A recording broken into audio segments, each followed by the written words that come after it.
नमस्कार साथियों, news Haryana update में आपका स्वागत है। चलिए नजर डालते हैं आज की टॉप बड़ी खबरों पर। देश को मिली 75 पुनर्विकसित अमृत स्टेशनों की सौगात। प्रधानमंत्री नरेंद्र मोदी ने वीडियो कॉन्फ्रेंसिंग के माध्यम से देश भर के 75 पुनर्विकसित अमृत स्टेशनों का उद्घाटन किया। इस योजना के तहत स्टेशनों को आधुनिक सुविधाओं, बेहतर पार्किंग, प्रतीक्षालय और यात्री अनुकूल व्यवस्था से सुसज्जित किया गया है।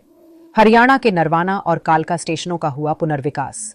अमृत स्टेशन योजना के अंतर्गत हरियाणा के नरवाना और कालका रेलवे स्टेशनों का पुनर्विकास कर उन्हें राष्ट्र को समर्पित किया गया। नरवाना स्टेशन को एक सिटी सेंटर के रूप में विकसित किया गया है, जिससे क्षेत्र में पर्यटन, रोजगार और व्यापार को बढ़ावा मिलेगा।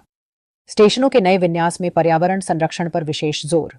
पुनर्विकसित अमृत स्टेशनों की इमारतों के डिजाइन स्थानीय संस्कृति और वास्तुकला से प्रेरित हैं। इसके साथ ही इन परिसरों में जल संरक्षण, सौर ऊर्जा के उपयोग और हरित क्षेत्र ग्रीन एरिया के प्रबंधन की विशेष व्यवस्था की गई है। कुरुक्षेत्र को मिला 447 करोड़ का एलिवेटेड रेलवे ट्रैक। कुरुक्षेत्र के नागरिकों को यातायात जाम से मुक्ति दिलाने के लिए करीब 447 करोड़ रुपए की लागत से तैयार 6 किलोमीटर लंबे एलिवेटेड रेलवे ट्रैक का उद्घाटन किया गया। इस आधुनिक ट्रैक के चालू होने से शहर के 5 बड़े रेलवे फाटकों पर लगने वाले जाम से स्थायी राहत मिलेगी। कुरुक्षेत्र के उमरी गांव में बनेगा पहला सिख संग्रहालय। कुरुक्षेत्र के उमरी गांव में करीब 124 करोड़ रुपए की लागत से बनने वाले प्रदेश के पहले सिख संग्रहालय एवं विरासत केंद्र की आधारशिला रखी गई। यह केंद्र सिख इतिहास और सांस्कृतिक विरासत को सहेजने की दिशा में एक बड़ा कदम है। जींद में 12,470 करोड़ रुपए की परियोजनाओं का तोहफा। प्रधानमंत्री के हरियाणा दौरे के दौरान जींद से प्रदेश को 12,470 करोड़ रुपए से अधिक की विकास परियोजनाओं की सौगात मिली। इन योजनाओं में राष्ट्रीय राजमार्ग, रेलवे, स्वास्थ्य और सांस्कृतिक विरासत से जुड़े कई बड़े प्रोजेक्ट शामिल हैं। देश की पहली स्वदेशी हाइड्रोजन ट्रेन का सफल शुभारंभ।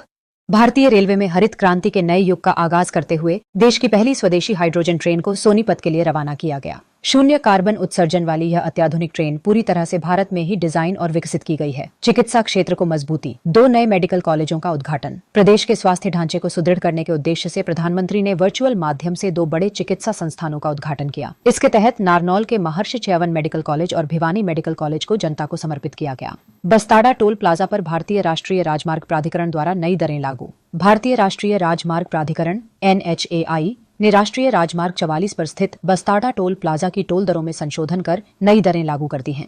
संशोधित दरों के तहत कार, जीप और वैन जैसे हल्के वाहनों के लिए एकल यात्रा का शुल्क अब 200 रुपए निर्धारित किया गया है। तरावड़ी में विधायक ने खुद झाड़ू थामकर संभाली स्वच्छता की कमान। विशेष स्वच्छता अभियान के तहत तरावड़ी के सींकड़ा रोड पर विधायक भगवान दास कबीरपंथी ने स्वयं झाड़ू, कस्सी और तसला उठाकर सफाई की। उन्होंने स्वच्छ भारत अभियान को एक जन आंदोलन बनाने का आह्वान करते हुए नागरिकों को जागरूक किया। कौल गांव में जिला परिषद के नेतृत्व में व्यापक सफाई अभियान। गांव कौल में शहीद Prem Singh senior secondary school और सामुदायिक स्वास्थ्य केंद्र को जाने वाली मुख्य सड़क पर विशेष स्वच्छता अभियान चलाया गया। जिला परिषद चेयरमैन कर्मवीर कौल और ग्रामीणों ने स्वयं सफाई कर प्लास्टिक मुक्त गांव के निर्माण का संकल्प लिया। गोहाना रेलवे जंक्शन पर अतिथि स्वागत की भावना से चला स्वच्छता अभियान।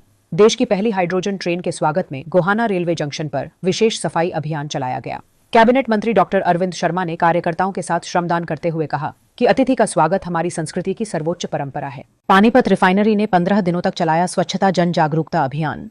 स्वच्छता पखवाड़ा 2026 के अंतर्गत पानीपत रिफाइनरी एवं पेट्रोकेमिकल कॉम्प्लेक्स PRPC द्वारा 1 से 15 जुलाई तक विभिन्न सामुदायिक गतिविधियों का आयोजन किया गया। कार्यकारी निदेशक M चार्जकाय LSI डहरिया ने कर्मचारियों को स्वच्छता की शपथ दिलाकर इसे जन आंदोलन रूप दिया। पानीपत में साइकिल रैली निकालकर दिया जाएगा पर्यावरण संरक्षण का संदेश। जींद कार्यक्रम के लाइव प्रसारण को लेकर पानीपत के आर्य महाविद्यालय में विशेष तैयारियां पूरी की गईं। इस कार्यक्रम के तहत शिक्षा मंत्री महिपाल ढांडा स्वयं साइकिल चलाकर कार्यक्रम स्थल पहुंचेंगे और लोगों को ईंधन व पर्यावरण बचाने का संदेश देंगे। देश में 100 करोड़ से अधिक लोग आए सामाजिक सुरक्षा के दायरे में। केंद्रीय श्रम एवं रोजगार मंत्री मनसुख मांडविया ने बताया कि देश में सामाजिक सुरक्षा का दायरा 2015 के 25 करोड़ से बढ़कर 2026 में 100 करोड़ के पार पहुंच गया है। अंतर्राष्ट्रीय श्रम संगठन ने भी भारत के इन प्रयासों को महत्वपूर्ण मान्यता दी है। तरावड़ी के पुराना जनाना मंदिर में श्री खाटू श्याम मंदिर का भूमि पूजन संपन्न। तरावड़ी में समाजसेवी तरुण बंसल द्वारा वैदिक मंत्रोच्चार के बीच श्री खाटू श्याम मंदिर निर्माण की नींव रखी गई। इस अवसर पर उन्होंने कहा कि यह नवनिर्मित मंदिर सनातन धर्म की एकता, अटूट आस्था और सामाजिक सद्भाव का एक अनुपम प्रतीक बनेगा।